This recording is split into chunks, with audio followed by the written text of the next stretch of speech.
புரட்சி தலைவி அம்மா அவர்கள் முதல்ல அவங்க கட்சியினுடைய பொதுச் செயலாளராக வருகிறார்கள். புரட்சி தலைவரின் மறைவுக்கு பிறகு சட்டமன்றத்திற்குள்ளே போறாங்க. சட்டமன்றத்தில் எவ்வளவு தூரம் மோசமாக அவர்கள் நடத்தப்பட்டார்கள் என்பதை வரலாறு பதிவு செய்திருக்கிறது.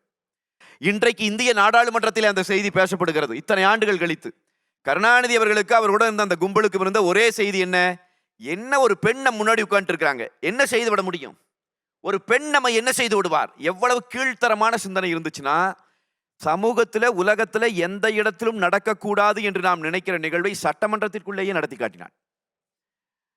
சாதாரணமாக இருந்தால் ஒரு பெண் என்ன செய்திருக்க முடியும்? இன்னையிலிருந்து நான் பேசுறது 40 வருஷத்துக்கு முன்னாடி.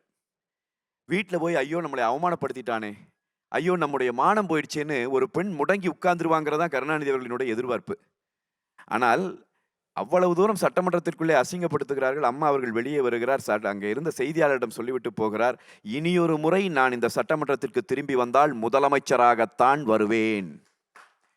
சொன்னதோடு அல்ல, மீண்டும் முதலமைச்சராகத்தான் வந்தார். இதுதான் ஊடறுப்பு என்று நான் சொல்லுகிறேன். முதலிலே அடித்து உடைப்பது.